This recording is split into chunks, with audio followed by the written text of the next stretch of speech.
Hola, Oscar, buenas tardes, ¿cómo estás? Diana, buenas Hola, profe, tardes. buenas tardes. ¿Cómo has Hola, estado? ¿cómo están? Bien, gracias. ¿Y usted? Muy bien también, ¿cómo va todo? Muy Bien, bien, profe, vamos profe, bien ¿qué estuvo?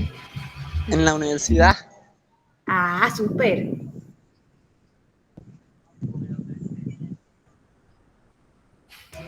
Estoy Hola, terminando profe. el laboratorio de física, profe. Ay, Hola, Marisol, ¿cómo estás? Muy ¿Están en bien. el laboratorio? Hola, compañeras. sí, estaba terminando el laboratorio. Entonces, Ok. Bueno, chicos, si quieren, demos unos 2 o 3 minuticos a ver si se conectan más compañeros para que iniciemos la sesión del día de hoy. sí, profe, gracias. Sí, profe, haga.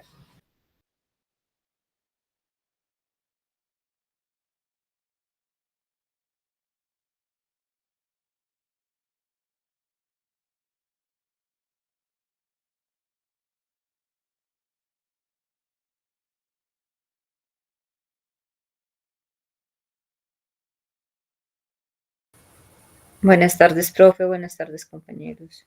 Hola, Diana, buenas tardes.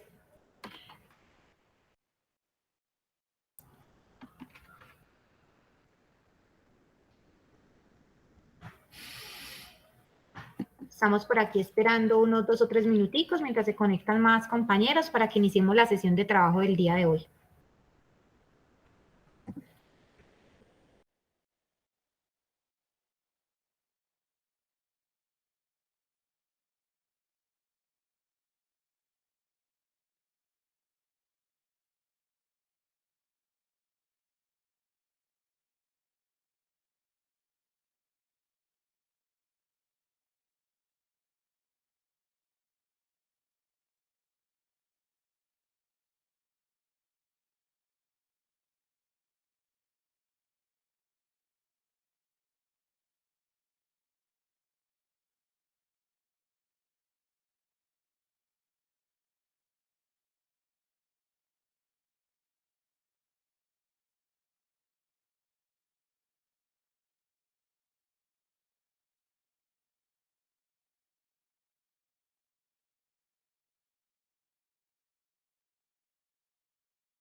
Bueno, chicos, entonces una buena tarde para todos.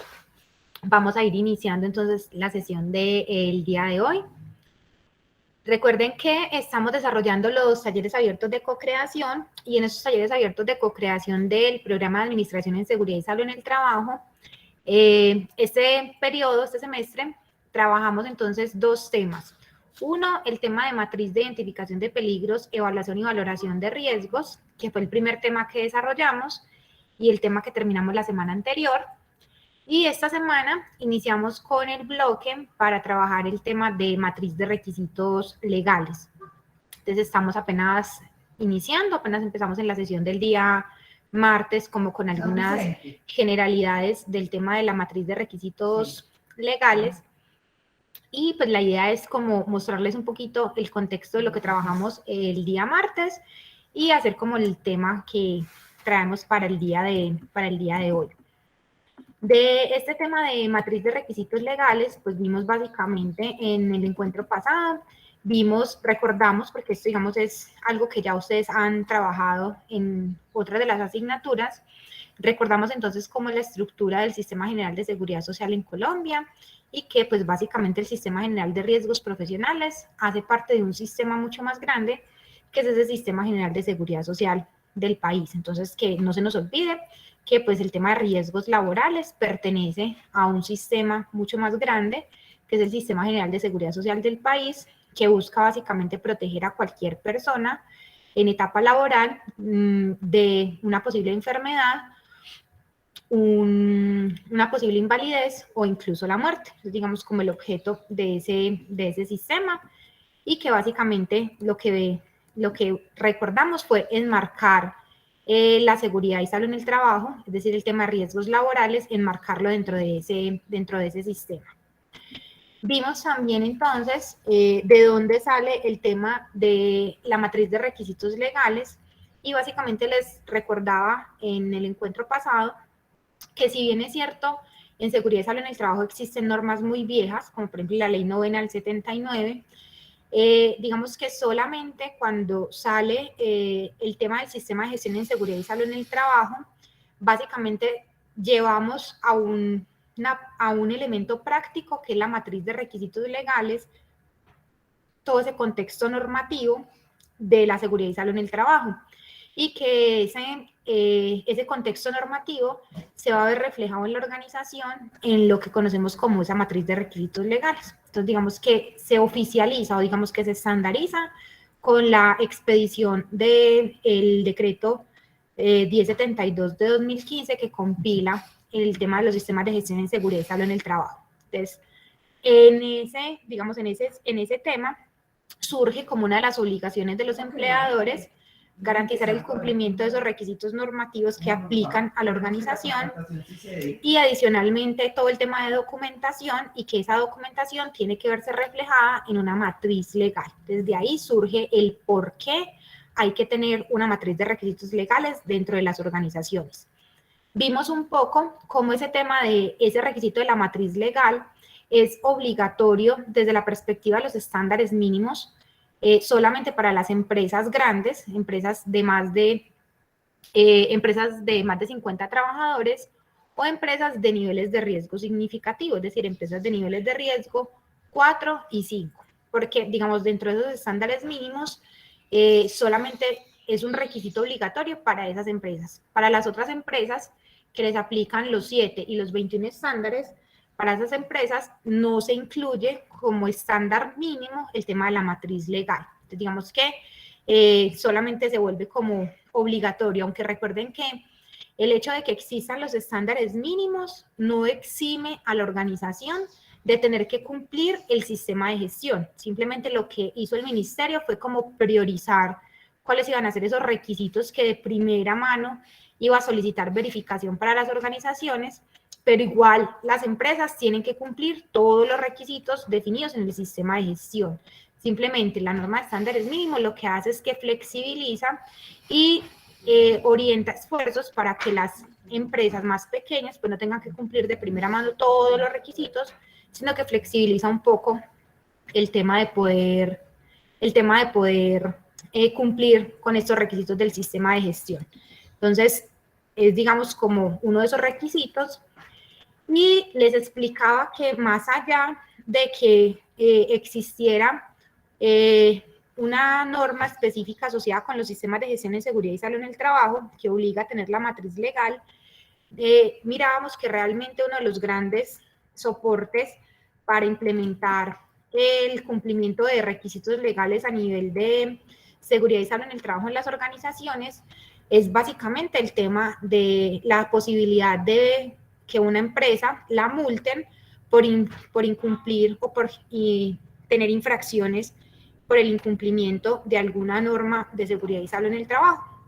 Y les explicaba entonces cómo aplicar la tabla de los criterios de proporcionalidad y razonabilidad que aplica para las sanciones en materia de seguridad y salud en el trabajo, y aclaramos, pues, digamos, como algunas dudas con un ejemplo que hicimos, en el cual digamos, fui muy enfática, y es importante de pronto para los que no pudieron estar, en que aclaramos que hay que ingresar básicamente es por el valor de los activos totales de la organización, que no es el criterio único el del número de trabajadores, que es el que típicamente se suele utilizar, sino que la norma es explícita en decir que cuando yo tengo discrepancia entre el número de trabajadores y el valor de los activos, siempre debo trabajar es con el valor de los activos, que es, digamos, el que me va a llevar a un rango superior en temas de aplicación de sanciones, porque yo perfectamente puedo tener una empresa de 20 trabajadores que tenga valores de activos de 1.000 millones de pesos. Entonces, digamos que ese criterio de los activos es mucho más exigente que el número de trabajadores. Entonces, lo vimos y aplicamos, digamos, como esta escala de infracción, lo hicimos como con este ejemplo de un estado de una situación financiera de una organización. Hicimos como el comparativo de en qué rango se ubicaría esa empresa en función del valor de sus activos, que si miran la tablita, entonces recuerden que acá en la primera parte, para la microempresa y la pequeña empresa, el valor de los activos está expresado en salarios mínimos mensuales legales vigentes, pero que para la mediana empresa se habla de VTs. Entonces les explicaba de dónde salía el valor de las VTs y cómo hacer la conversión de esas VTs para poder tener la conversión a salarios mínimos mensuales legales vigentes. Entonces, digamos que trabajamos como eso, lo recordamos, y que dijimos que realmente el peso mayoritario de el tener o el cumplir los requisitos legales a nivel de una organización que se ven reflejados en una matriz de requisitos legales, pues más allá de que sea un requisito del sistema de gestión, realmente lo que yo estoy tratando es de blindar jurídicamente a la organización de una posible multa, porque si bien es cierto para una microempresa que tiene unos activos de menos de 500 millones de pesos, por ejemplo, 20 salarios mínimos pueden ser una cifra despreciable, ¿cierto? Es decir, 20 millones de pesos van a ser una cifra realmente despreciable. Digamos que una multa de 1.000 millones de pesos sí puede ser una multa muy significativa para una organización. Digamos que si eso se vuelve reiterativo, eso entonces digamos que puede llegar a generar una deficiencia patrimonial en una organización que puede inclusive generarle entonces un cierre a esa organización. Entonces que realmente ese blindaje jurídico es muy importante garantizarlo a nivel de la organización y que el tema normativo en seguridad y salud en el trabajo es muy amplio. Uno cree que no, pero el tema es muy amplio y es necesario entonces garantizar ese cumplimiento. Y esa matriz básicamente lo que nos va a permitir es plasmar, es lo único que nos permite la matriz. La matriz no garantiza que usted cumpla el requisito legal. Las matrices básicamente lo que le permiten a ustedes identificar qué requisitos le aplican a su organización y definir si se cumplen o no y establecer los planes de acción para que eso se logre. Igual, si yo como organización no los cumplo, pues voy a seguir teniendo el mismo riesgo jurídico que si ni siquiera lo hubiera identificado. Es decir, desde la perspectiva legal es igual de grave a yo haber tenido identificado en la matriz de requisitos legales un requisito y no cumplirlo, a que usted diga, no, es que yo ni siquiera sabía que eso lo tenía que cumplir. Es igual de grave, ¿cierto? Entonces, digamos que lo único que la matriz nos va a permitir es mapear, es identificar, es tener como claridad sobre cuáles requisitos se cumplen y cuáles no, obviamente cuáles le aplican, y mirar el contexto de qué tanto es la brecha desde la perspectiva de lo que debo cumplir a lo que no se cumple, ¿sí? Para como tener eso dimensionado a nivel de la organización.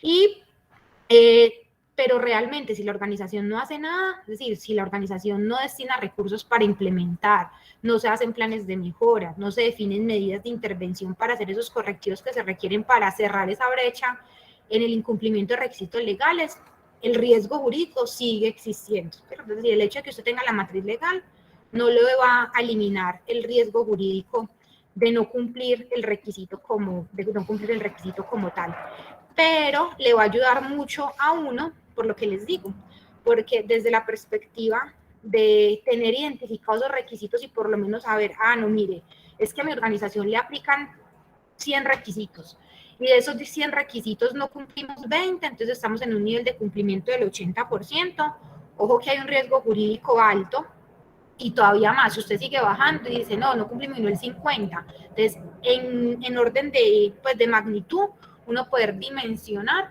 qué tanto se cumple y qué tanto no en temas de requisitos legales. No sé si hasta ahí de pronto tengan alguna duda, es como la conexión con la clase que hicimos que hicimos el día martes, si alguien tiene alguna pregunta.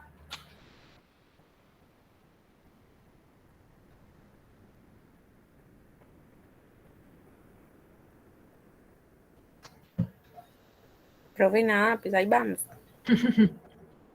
Ahí vamos, ahí vamos. Bueno, vamos entonces a mirar.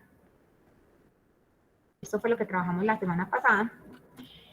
El día pasado, la clase pasada. Bueno, entonces, en el tema, para poder entrar a revisar en detalle los requisitos normativos que aplican en seguridad y salud en el trabajo, es muy importante que tengamos claridad sobre la estructura jerárquica de las normas del país. Eso es fundamental y no se nos puede olvidar que, digamos, dependiendo del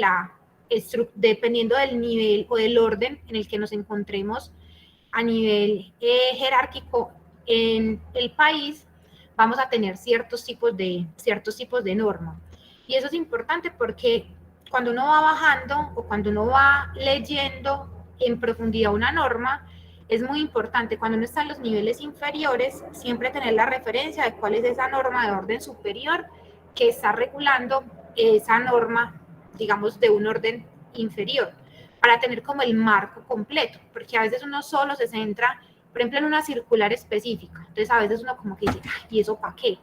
Cuando uno va y mira esa circular, está pegada a qué orden jerárquico en temas normativos le permite a uno tener una visión un poco más amplia de cómo aplicar esos requisitos que en algunos casos no son como muy claros desde la estructura normativa. Entonces, es muy importante uno entender esa estructura normativa que tiene el país y para eso, entonces, vamos a hacer un ejercicio para mirar qué tan claro tienen ustedes ese tema de estructura jerárquica en el país. Entonces, por aquí, ay, champlo.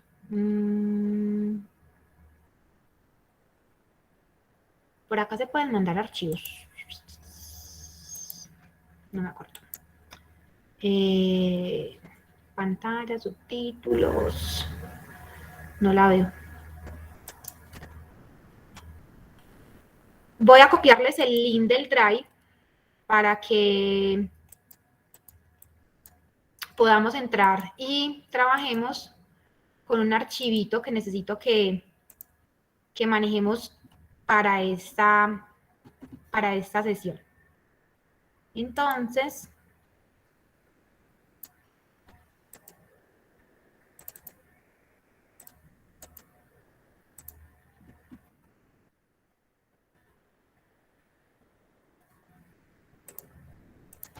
acá en el chat les acabo de copiar el link del Drive y en la carpeta que dice matriz legal, en esa carpeta de matriz legal tienen un documento que se llama taller jerarquización.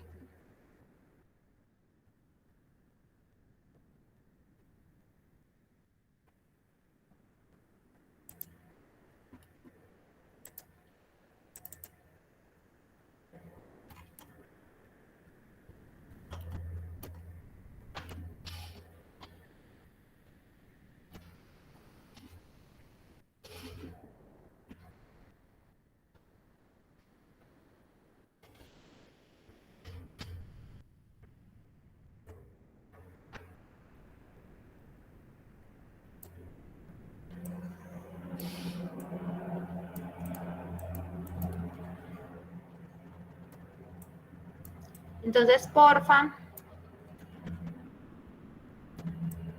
vamos a ingresar a descargar ese documentico para que trabajemos con ese documento.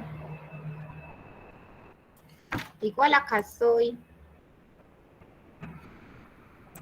Acá hice como una trampita para que compartamos esta.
Chale, se me bloqueó el computador.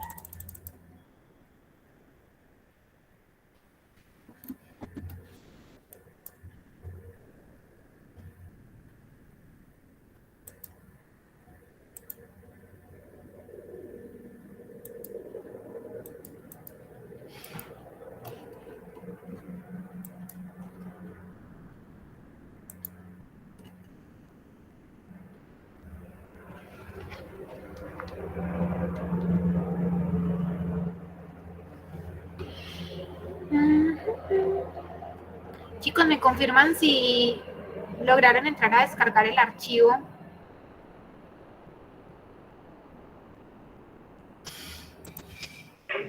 Sí, yo ya entré. Ujú. Y vamos a ver acá qué pasó, que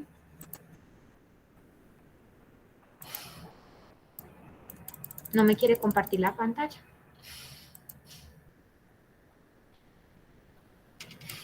Se cayó el internet.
Oiga, muchachas, ¿qué es lo que hay que hacer con eso?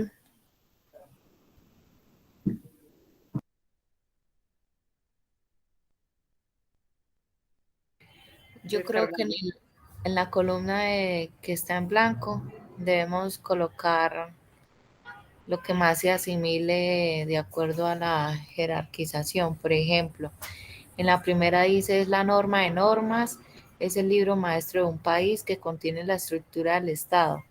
Entonces, al lado derecho, yo me imagino que toca colocar constitución política. Ah, gracias.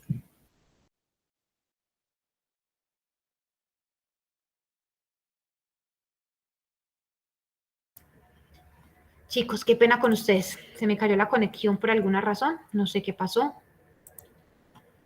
Vamos acá otra vez. Profe, Dime. qué pena, es que yo no tengo Word, lo tengo, pues lo pasé a Google Docs, pero no me da permiso. Pues, ¿No te da permiso? Ah, ok. Espérame. ¿Y si lo descargas? No. ¿Ya lo descargaste? no, profe, es que yo no tengo Word, no tengo el paquete de Office, entonces no me da. Mm, Tengo que hacerlo por Google Docs. O bueno, yo hago el ejercicio y pues ahí lo voy copiando en otra parte.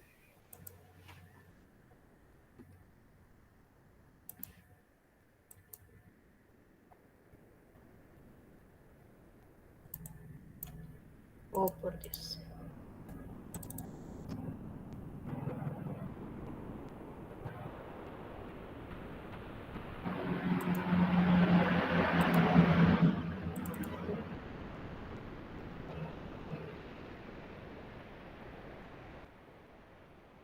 Entonces, básicamente, tengo acá.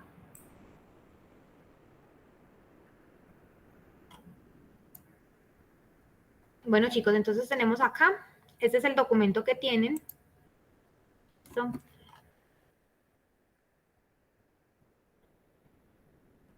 Es básicamente la estructura normativa que tenemos en el. Se perdió el archivo. Tan raro. Bueno, en fin, se bloqueó el otro archivo que tenía, no sé qué pasó. Entonces, en este taller de jerarquización tienen las definiciones de los 9 tipos de normas que tenemos, ¿cierto? Entonces tenemos En la estructura jerárquica que se maneja en el país, básicamente tenemos 9 tipos de normas que son como los tipos de normas genéricas, que son la Constitución, que son los decretos ley, que son las leyes, los decretos ley, los decretos, las resoluciones, las ordenanzas, las circulares, las ordenanzas, los acuerdos, las resoluciones, las circulares y las normas técnicas. Voy a volver a hacer acá la copia para que podamos ver esa estructura. Entonces, básicamente, lo que, no sé, pues obviamente no se los puedo poner tan bonito como está ahorita porque se me perdió, no sé qué pasó. Pero básicamente lo que quiero es que para esas definiciones que tenemos ahí, desde esas definiciones que tenemos aquí, que son las que les voy a poner acá junticas,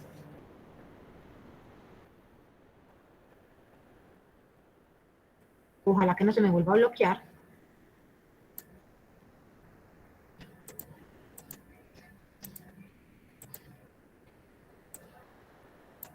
Entonces acá las tenemos.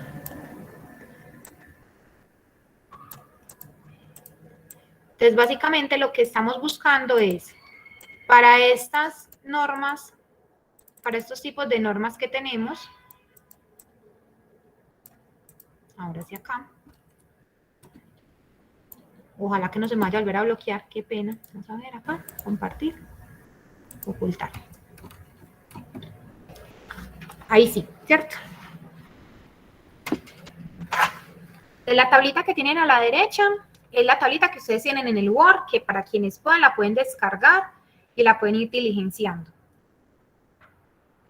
Entonces, básicamente lo que buscamos es asociar para cada una de estas definiciones que tenemos aquí, cuál es el tipo de norma que define o que corresponde a esa definición que tenemos ahí, como para que podamos entender en el marco normativo cómo se comportan esas normas y efectivamente cuál corresponde a cuál. Entonces vamos acá a dar unos 10 minuticos como para que vayamos haciendo y completando y enseguida entonces lo resolvemos. Sí es importante que entendamos cuando me hablan de la Constitución qué tipo de norma me están hablando, cuando me hablan de una ley, un decreto ley, un decreto solito, una ordenanza, un acuerdo, una resolución, una circular y una norma técnica. Entonces vamos a tratar de asociar para cada una de esas definiciones qué corresponde, a cuál corresponde cada una y lo resolvemos. Si tienen duditas me pueden ir preguntando.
Si tienen dudas, chicos, me pueden preguntar sin ningún inconveniente.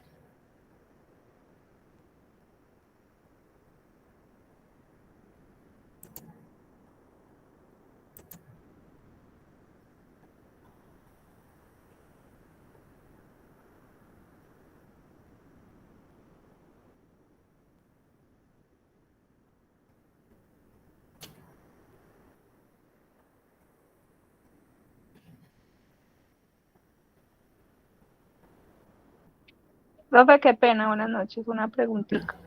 Claro, dime. Esta grabación tú la vas a compartir después en el correo. Esa grabación la tienen disponible en la carpeta, la tienen disponible en el canal de YouTube de los tags de la U Digital. Y creo que también les queda grabada a ustedes ahí en el, no sé si les llega la grabación directamente al correo. No, pues que le queda grabada a la persona que puso a grabar.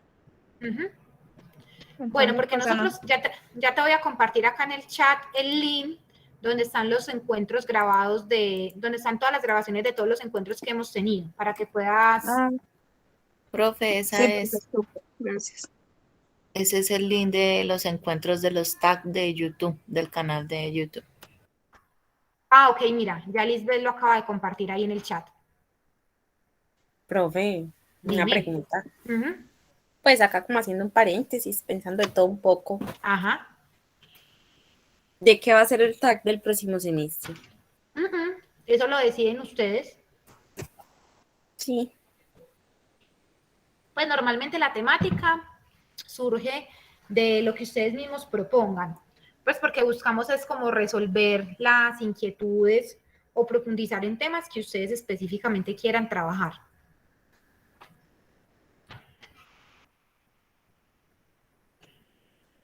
Ay, profe, ¿y cómo se hace eso? ¿Cómo opina uno? ¿Dónde? Pues que no tengo idea.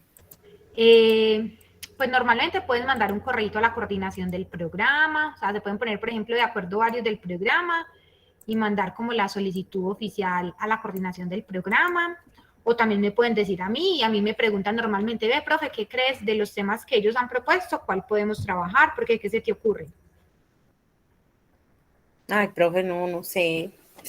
A mí en lo personal me gustaría de APA, pero no sé, pues los compañeros demás que surgirían varias ideas y de ahí ir descartando, quedar con la que mejor nos parezca a todos.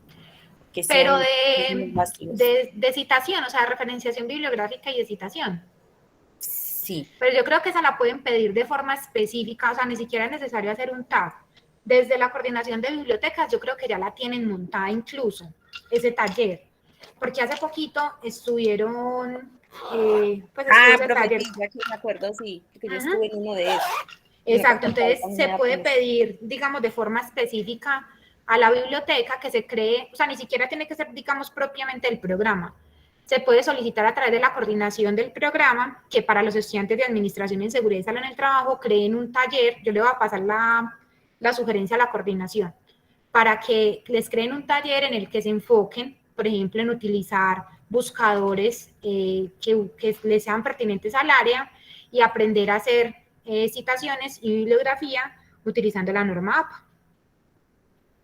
Ay, profe, ya que usted me dice de la biblioteca, pues les quiero decir algo a las compañeras, no sé si ellas estuvieron, no sé si saben, que todas tenemos derecho al Turnitin. Incluso en este bloque, pues me aparece ahí en el tablero. Entonces, que es que todos tenemos derecho al Turnitin, y entonces el que no lo tenga, que mande el correo para que se lo manden, porque es un derecho de todos.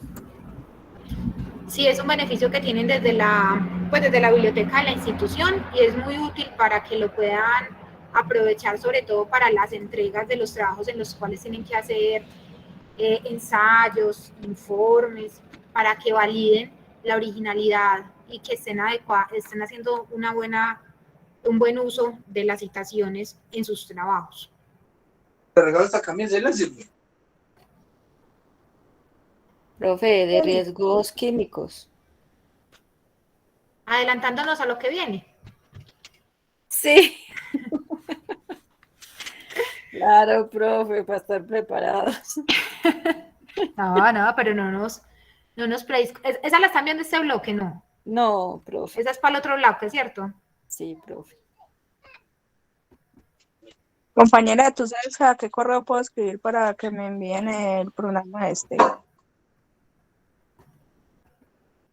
Pues yo envié que admisiones y registros. Sí, ya sé entonces cuál. Gracias. Listo.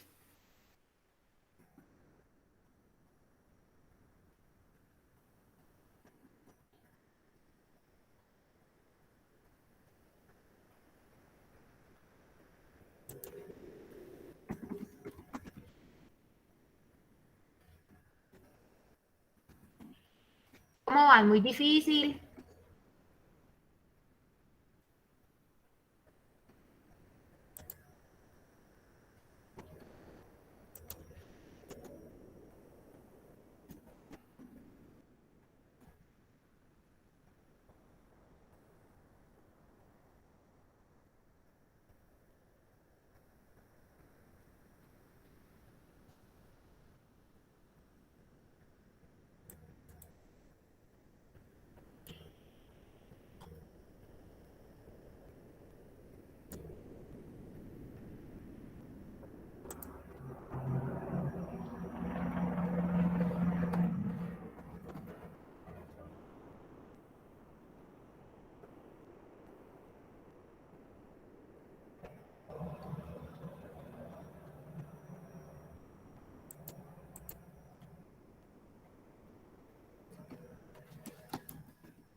Bueno, vamos a dar 5 minuticos más para que terminemos de hacer la asociación de conceptos para resolver ese tallercito.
Bueno, chicos, entonces vamos a ir aclarando cada uno de los tipos de normas que tenemos acá definidos, ¿sí?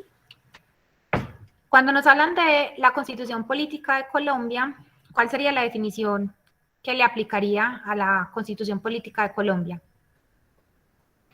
Norma de normas. Las normas y una maestra en un país.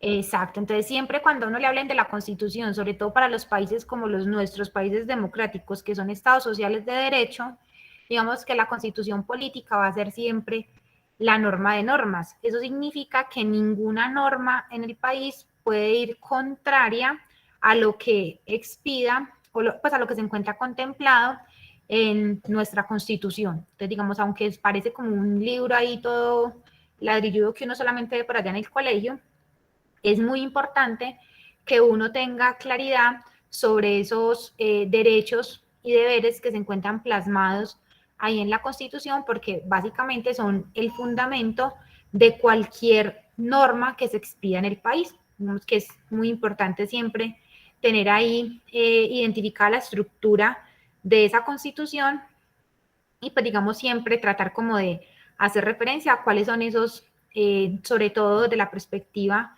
de protección, cuáles son esos derechos fundamentales que tiene toda persona y garantizar pues obviamente que desde el quehacer no se vulneren esos derechos fundamentales. Entonces, ninguna norma en el país va a poder ser contraria a lo que nos establece la Constitución Política de Colombia. Cuando hablamos de leyes, ¿qué definición le podríamos asociar?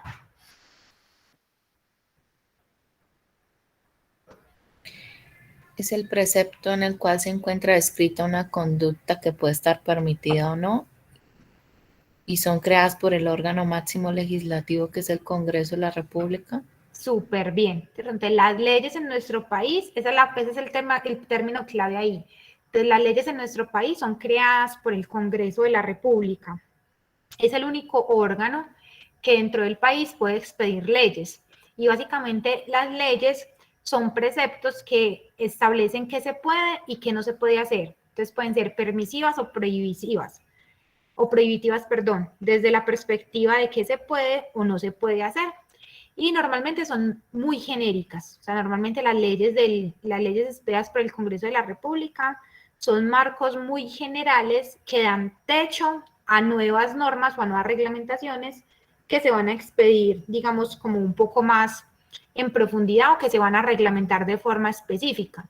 Normalmente pegado a una ley viene una reglamentación más específica, entonces la ley dice normalmente el qué y las reglamentaciones específicas que se expidan posteriormente son el cómo cumplir esa ley, pero siempre digamos que la clave va a ser entonces que son digamos como esas conductas que permite o no desde la perspectiva normativa en el país y son expedidas por el Congreso de la República. Es el único órgano que en el país puede expedir leyes. Y pues ustedes, yo creo que de pronto viendo noticias y todo, saben, digamos, como todo el proceso que eso implica, porque digamos que para que una ley pueda expedirse, pues ese trámite que sigue o el curso que sigue a nivel del Congreso, pues entonces depende del ponente que tenga, depende del respaldo que tenga esa ley en el Congreso, y pues digamos son temas muy políticos el lograr que una ley se logre expedir a nivel del Congreso, ¿cierto? Por digamos como todo el trámite o todo el proceso que requiere para poderse expedir. Los decretos ley. ¿Qué creen que son los decretos ley?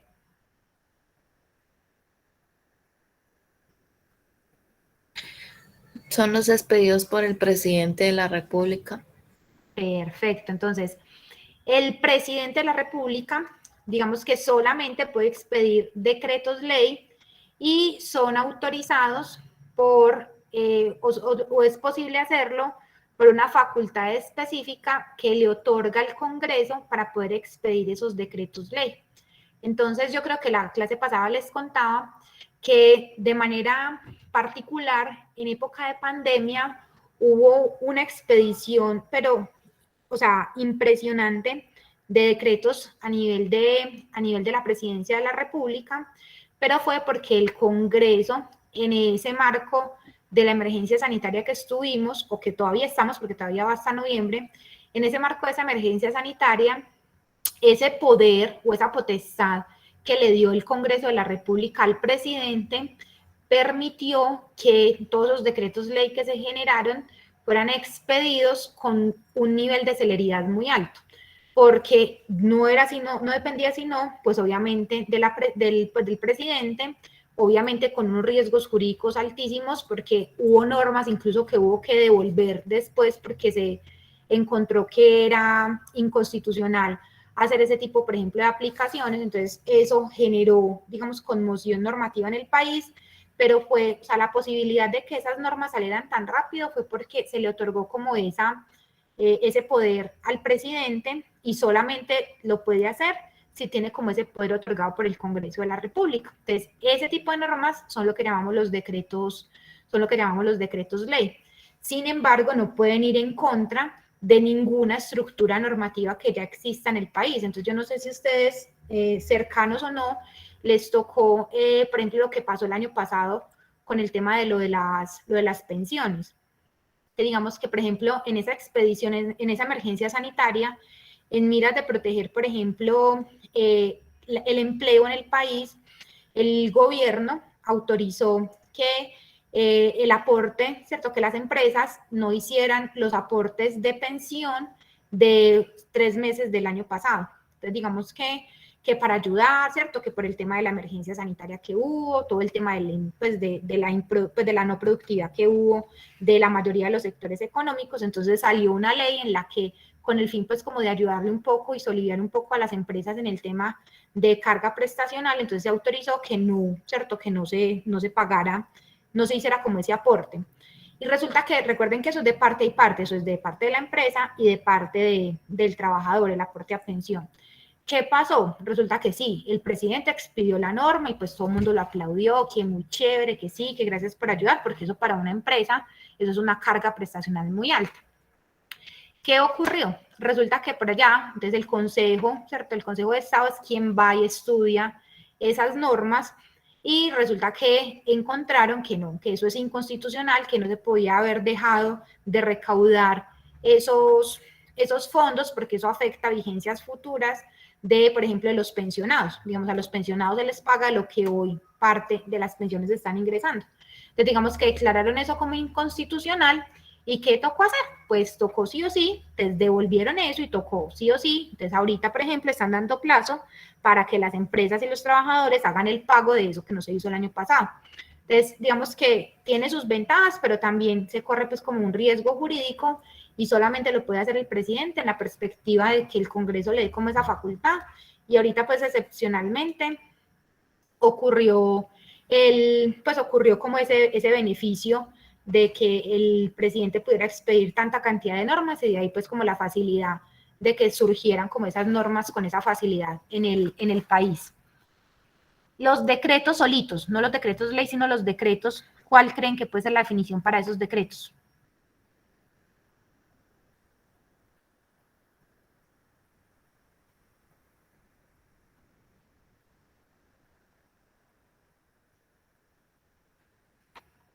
Profe, de pronto que dice que es un acto jurídico por el medio del cual el órgano competente reglamenta una ley o emite disposiciones legales de carácter general con el fin de regularizar una actividad.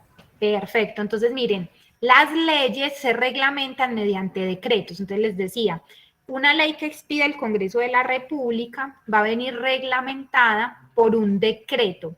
Los decretos normalmente son ministeriales. Entonces, mientras que el Congreso de la República expide la ley, el ministerio expide el decreto, y ese decreto, digamos que es un desarrollo de una ley. Entonces, normalmente ustedes van a ver que esos decretos ministeriales son decretos, son normas que explican el cómo implementar una ley, ¿cierto?, específica. Entonces, por ejemplo, en tema de riesgos laborales, tenemos, por ejemplo, la ley 1295, ¿cierto? Entonces, digamos, el decreto ley 1295, y esa ley, digamos que es un poco genérica.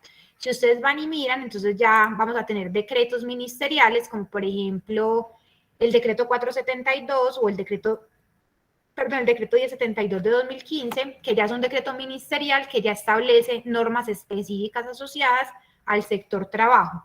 Entonces, de una ley surge un decreto. Normalmente los decretos ministeriales, ¿cierto?, desarrollan una ley. Entonces usted casi siempre dice por el cual se reglamenta lo establecido en la ley no sé qué. Entonces los decretos van a ser desarrollos de leyes. Eso es como, digamos, como el orden estructural en temas de jerarquía normativa. Y son expedidos, repito, los decretos son expedidos normalmente por los ministerios. Esos son de tipo ministeriales. Las ordenanzas, ¿qué creen ustedes que son las ordenanzas?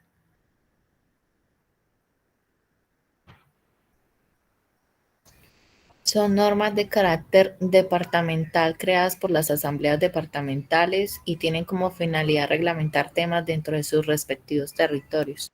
Perfecto, entonces cuando un departamento necesita expedir una reglamentación particular para su territorio, es decir, para aquella área donde tiene jurisdicción de operación ese departamento, entonces expiden son ordenanzas y son aplicables única y exclusivamente al territorio en el cual tengan cobertura ese territorio. Entonces el departamento de Antioquia, ante la gobernación de Antioquia, puedes pedir una ordenanza y va a aplicar solamente en aquellos municipios de jurisdicción del departamento de Antioquia.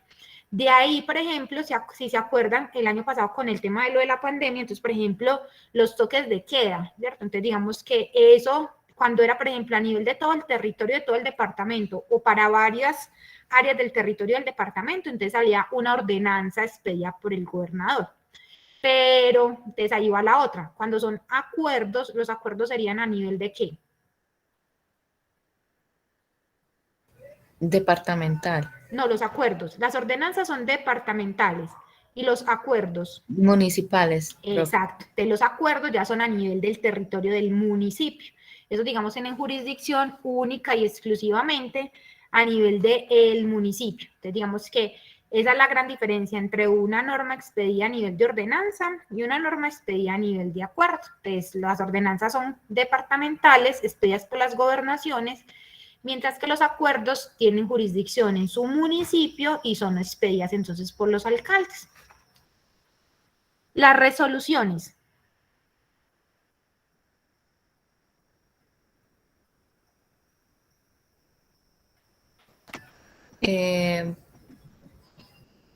Las resoluciones serían...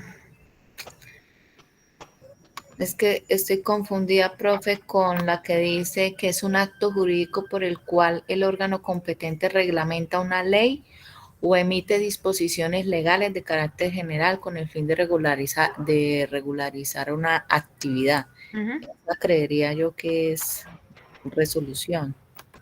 Esa dijimos que era decreto, ¿cierto? Entonces, digamos, aquello que reglamente una ley, ¿cierto? Entonces, todo lo que reglamente una ley es decreto, ¿cierto? Porque va debajito de las leyes. Entonces, las leyes se reglamentan a través de decretos. Y digamos que tienen peso a nivel jurídico. Mientras que las resoluciones son más de tipo administrativas y aunque también son ministeriales, lo que hacen es, digamos, explicar la forma de implementación de un requisito definido en un decreto o en una ley. Entonces, las resoluciones no pueden desarrollar una ley, como para que me entiendan, ¿cierto? Entonces, digamos que en la definición no podría ser la que es un acto jurídico por medio del cual el órgano competente reglamenta una ley, porque, digamos, lo único que me puede reglamentar una ley es un decreto, ¿sí? Entonces, ahí la definición es de decreto. Mientras que de resolución, ¿cierto? Las resoluciones van a ser actos administrativos expedidos por autoridades competentes y van a desarrollar un tema o adoptar un manual. Si ustedes se fijan, por ejemplo, los estándares mínimos son una resolución y es un paso a paso. Si ustedes miran el reglamento técnico de instalaciones eléctricas, es una resolución. El reglamento para trabajo seguro en alturas es una resolución. Entonces, normalmente se asocian mucho, las resoluciones se asocian mucho con manuales, o se asocian con estándares, con criterios muy puntuales o específicos que hay que cumplir. Si ustedes miran el RETILAB, es por ejemplo el Reglamento Técnico de Instalaciones de Iluminación. Entonces, digamos que ese tipo de normas que me dicen específicamente como el manual, como la guía, el instructivo, ya son resoluciones, porque son temas muy específicos, desarrollados de manera puntual, normalmente a nivel de ministerios, pero que le dan a uno como ese detalle específico. Entonces, las resoluciones son más de tipo manual, más de tipo guía, más de tipo norma específica.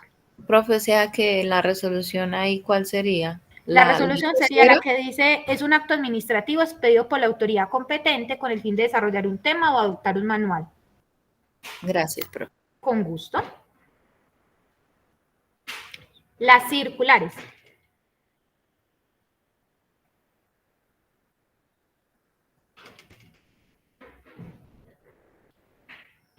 Son documentos emitidos por la autoridad competente, cuyo propósito es establecer parámetros para que las entidades de menor jerarquía cumplan las funciones encargadas de manera uniforme. Perfecto. Entonces, las circulares son, digamos, guías, orientaciones que les dan una institución de orden mayor a otra, digamos, de orden inferior. Entonces, por ejemplo, cuando ustedes, cuando uno habla del Ministerio del Trabajo, ¿cierto? Entonces uno dice, hay una inspección del ministerio. Entonces, digamos que el ministerio le da, digamos, órdenes o le da lineamientos a las entidades territoriales de su misma jurisdicción, es decir, a las oficinas del trabajo de cada uno de los departamentos, y ese tipo de lineamientos los expiden mediante circulares.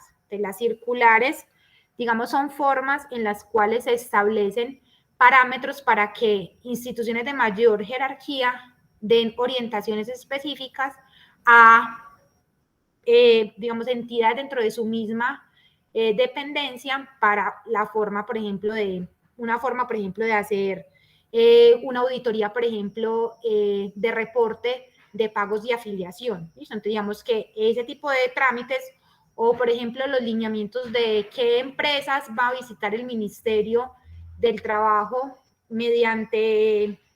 para verificar requisitos mínimos. Entonces, eso se lo informa a las oficinas del trabajo mediante circulares. Entonces, esas oficinas que son más pequeñas, que son de jurisdicciones más pequeñitas, digamos, reciben lineamientos de entes territoriales mayores, y esos lineamientos los reciben a través de circulares. Y siempre son instrucciones o formas de operar. Y finalmente, las normas técnicas, pues sería el que nos queda, que es el de que son instrumentos por medio del cual se establecen las características, procesos y métodos para el cumplimiento de una labor específica y de forma especializada. Y recuerden que las normas técnicas son expedidas, digamos, en nuestro país, las normas técnicas son expedidas por, ¿de quién le suenan la expedición de esas normas técnicas?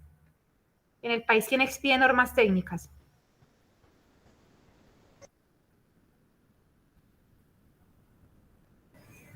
El ICONTEC, profe. Exacto, Yesenia, muy bien. El ICONTEC en Colombia es, digamos, la entidad autorizada para la expedición de las normas técnicas. Y si bien es cierto, las normas técnicas expedidas por el ICONTEC, eso es muy importante que lo tengan claro, solo son obligatorias cuando están pegadas a una norma de mayor jerarquía. Es decir, el hecho que exista una norma técnica colombiana para estándares de andamios, ¿cierto? Eso solamente se vuelve obligatorio cuando una norma de mayor jerarquía, por ejemplo, una resolución, ¿cierto? Entonces, la resolución de trabajo seguro en alturas, si esa resolución me remite a una NTC en particular, esa norma técnica se vuelve de obligatorio cumplimiento. Si esa norma técnica no se encuentra reglamentada en una norma de mayor jerarquía, simplemente va a ser de referencia, pero no va a ser obligatoria su implementación en el país. Entonces, aunque exista, si no hay una reglamentación de mayor nivel que me obligue a la implementación de esa norma, entonces no va a ser obligatoria. Simplemente va a ser un documento técnico que voy a tener para consulta y para referencia. Pero si en cambio una resolución, una circular, un acuerdo, un decreto me obliga a cumplir con esa norma técnica, en ese caso sí va a ser obligatoria su implementación.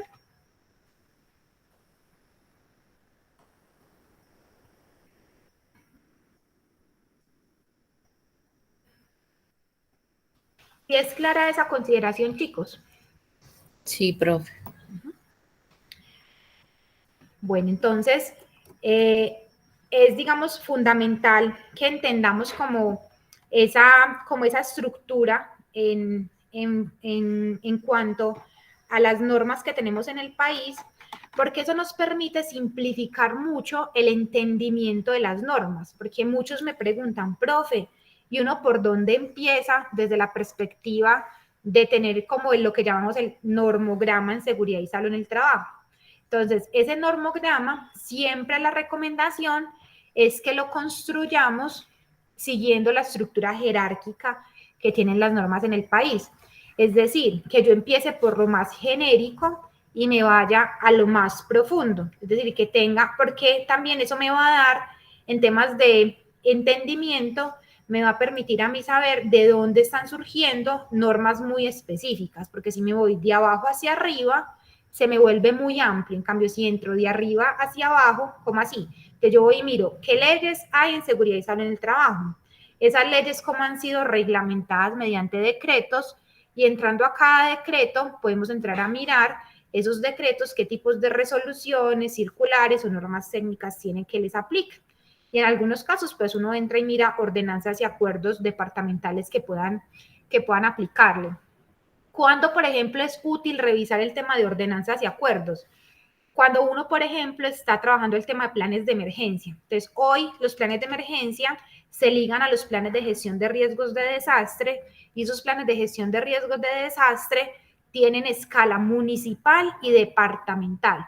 Entonces, uno normalmente va y busca dentro de ese municipio qué acuerdos hay relacionados con el tema de emergencias, y en el departamento en el que uno está, qué reglamentación específica hay, porque eso le va a permitir a uno, por ejemplo, acceder a ciertos recursos, a cierta estructura en temas, por ejemplo, de emergencias. En ese caso, es útil utilizar información de ordenanzas y acuerdos, que son normas muy, muy específicas y que aplican a territorios muy puntuales.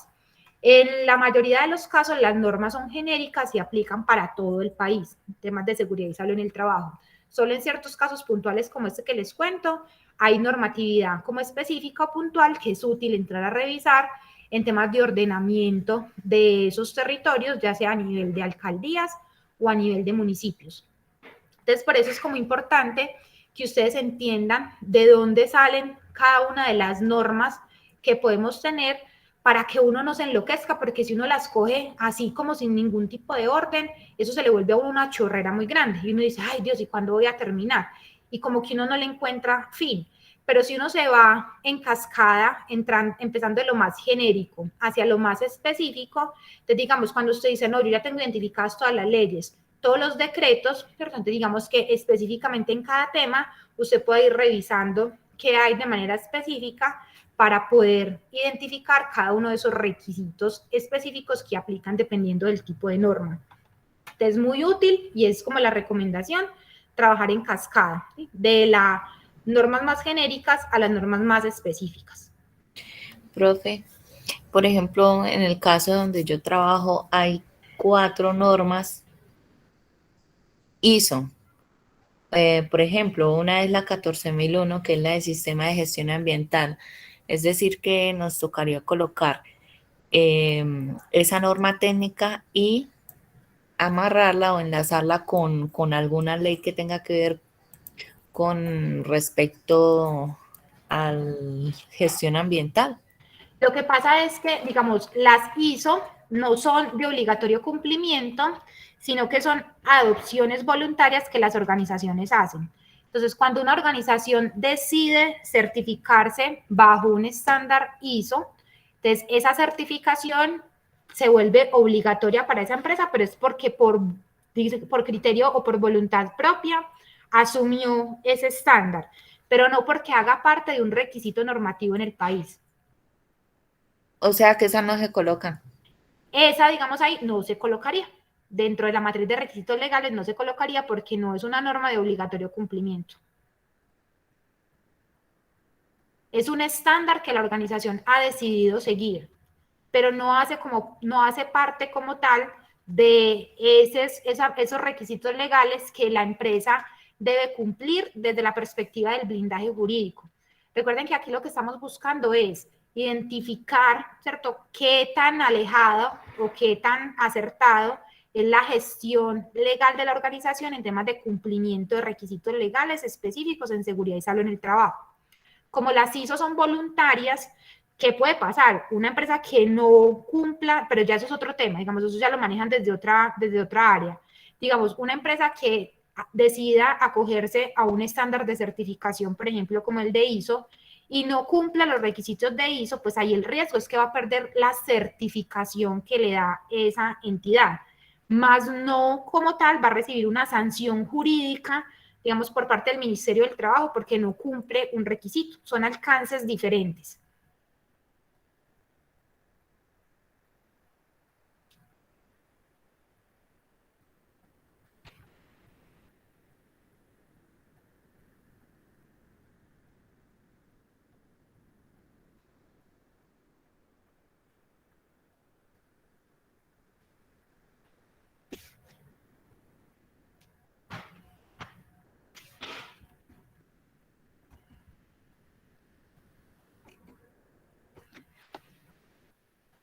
No sé, chicos, si tengan alguna duda, alguna otra inquietud con relación a esta estructura normativa que tenemos definida.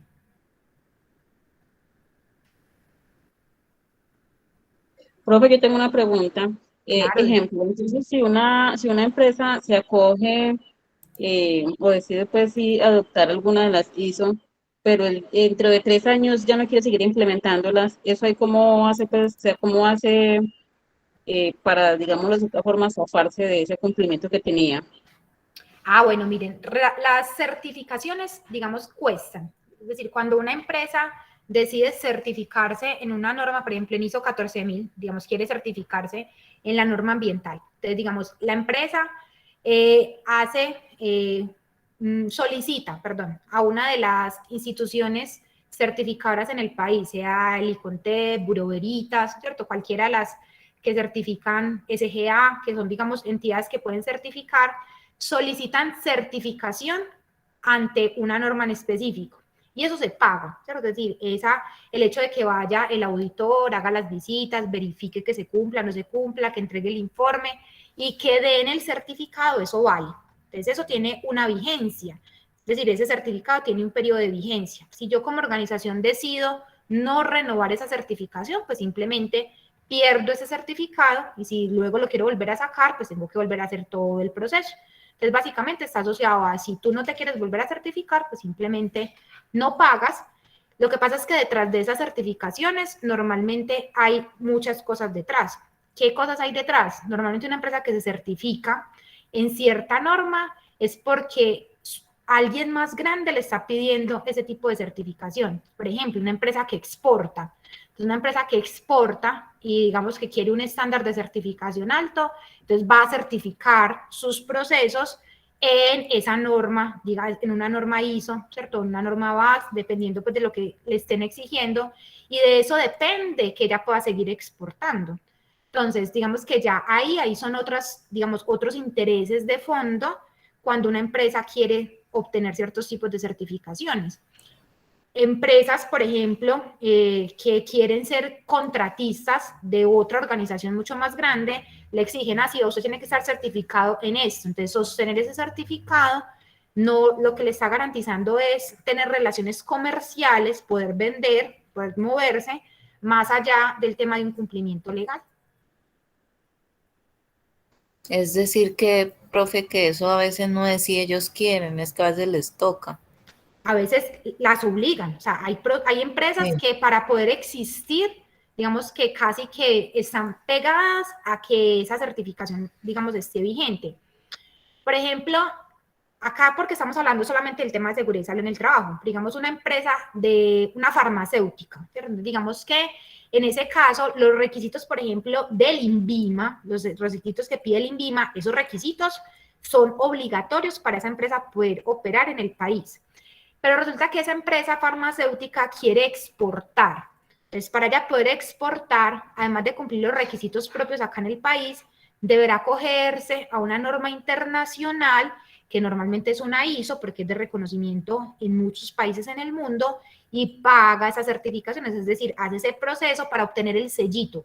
Y el hecho de que tenga ese sellito le va a permitir que su frasquito pueda entrar a la Unión Europea, que pueda entrar a Estados Unidos, que pueda ir a Argentina.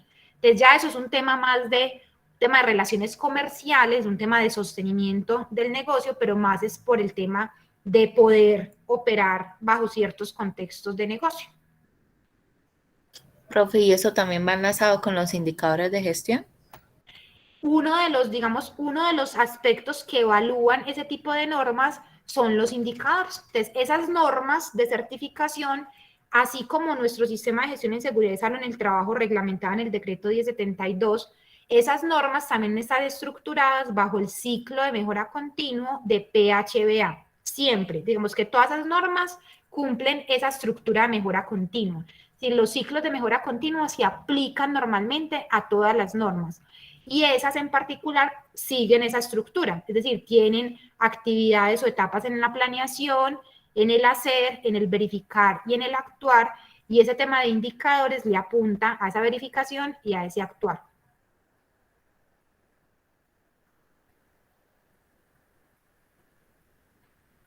Pero como tal, ¿listo? Entonces lo que quiero como que les quede acá, digamos, como claro, es que como tal, eso no hace parte de la matriz de requisitos legales, es decir, esa ISO no es un requisito que mi organización tenga que cumplir como requisito legal. Más bien al contrario, la norma, es decir, esa ISO te va a pedir que uno de los requisitos para ayudarte a ese certificado de ISO es que usted tenga una matriz de requisitos legales y que el nivel de cumplimiento de esa matriz de requisitos legales sea mínimo del 95%, por ejemplo. Entonces, ahí sí es al revés. Esta matriz de requisitos legales alimenta un requisito de una certificación mayor, como lo es un estándar ISO.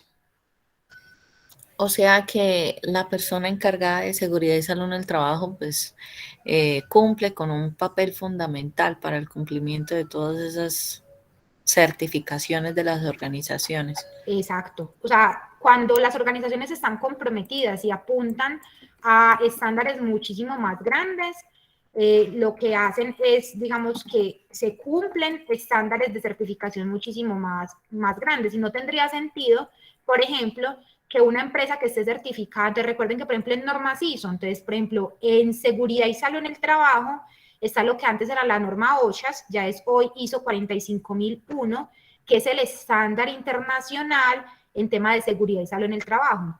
Es decir, una empresa que esté certificada en una ISO 45001 es una empresa que cumple un estándar a nivel mundial en temas de seguridad y salud en el trabajo, es decir, que su sistema de gestión está alineado con esos lineamientos que ISO establece. Y uno de los requisitos que le va a pedir ISO 45001 para poderle dar ese certificado es que la organización cumpla todos los requisitos legales que le aplican al país en el cual se encuentre operando. Profe, y en caso tal, si la empresa es multinacional, ¿la matriz de requisitos legales cambia? Sí, tiene que ser específica a cada uno de los países donde opera, donde tiene operación esa empresa en cada país. Y es específica. Entonces, normalmente esos son lineamientos entonces, Casa Matriz da unos lineamientos en cuanto a estructura, pero en cada país normalmente hay un líder de proceso que garantiza que eso se cumpla aplicado a ese contexto propio del país, porque la reglamentación cambia, no solamente en seguridad y salud en el trabajo, sino, por ejemplo, en temas laborales. Acá en Colombia la jornada laboral es de 48 horas a la semana. En otro país va a ser de 40, en otro va a ser de 32. Entonces, dependiendo del país, va a cambiar la norma específica. Y por eso es que en términos, digamos, genéricos, la norma lo que te obliga es identifique los requisitos legales que le aplican a su organización en el contexto en el cual usted opera y garantice que usted cumple esos requisitos. Entonces, por eso, ese lineamiento aplica aquí o en cualquier país del mundo, porque usted va a hacer exactamente lo mismo. Usted va a identificar cuáles son los requisitos que le aplican a su empresa en ese contexto de operación, es decir, en ese país, y usted lo que tiene que evaluar es si se cumple o no se cumple cada uno de esos requisitos que le aplican. Y en caso de que haya algún tratado internacional, según pues la pirámide de Kelsen está por encima de la constitución de ese país, ¿también debemos incluirla en la matriz, profe? Tiene que estar ratificado. Y en Colombia, por ejemplo, la ratificación de tratados internacionales se hace a través de leyes. Para que eso sea de obligatorio cumplimiento en el país, eso tiene un tratado internacional, es decir, por ejemplo, un lineamiento que saca la Organización Internacional del Trabajo o la Organización Mundial de la Salud. Para que ese tratado internacional al que Colombia se adhiere se vuelva obligatorio en el país, tiene que estar reglamentado en el país mediante una ley.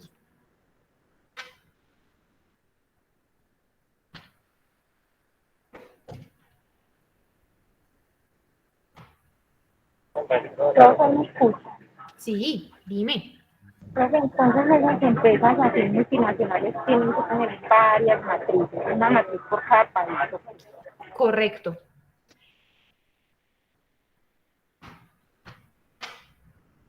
Hay que construirla de forma específica para cada contexto de operación, en este caso para cada uno de los países.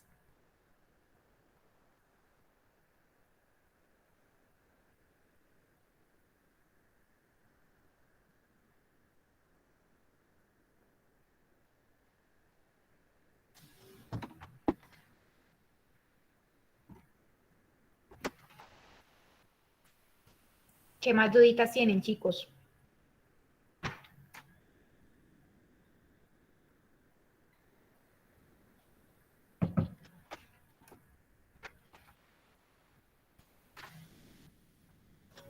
Profe, pues hasta el momento me ha quedado claro. Ya toca mirar en la acción cuando tengamos que hacer la matriz. Exacto, entonces la otra semana que ya empezamos a trabajar, como se dice por ahí, en caliente, entonces de ahí van a ir surgiendo las inquietudes específicas de cómo ir haciendo esa aplicación específica a los contextos en los cuales uno va a ir trabajando. La ventaja es que este tema es muy útil porque les va a servir, digamos, en su vida profesional de aquí en adelante, porque usted teniendo una matriz legal de referencia, usted eso lo va a poder aplicar en cualquier organización. Digamos que ya el que le aplique o no específicamente a ciertas organizaciones va a depender de la actividad económica. ¿Cómo así? Es decir, nosotros venimos acá y desagregamos la resolución 1409. Y entonces desagregamos esa resolución y eso le va a aplicar específicamente a una empresa que haga trabajos en alturas. Entonces, si usted llega a una empresa y en su empresa hacen trabajo en alturas, entonces usted ya tiene los requisitos asociados a ese tema. Si su empresa no lo hace, pues simplemente eso no le aplica, pero habrá otros requisitos que sí le van a aplicar y que son genéricos para todas las organizaciones. Entonces, el usted tener una matriz de requisitos legales general, es decir, que incluya todos los posibles escenarios, le va a dar a usted herramientas para que ya no sea sino específicamente usted la aplique en el contexto específico en el cual usted vaya a trabajar o la organización en la cual usted se encuentra.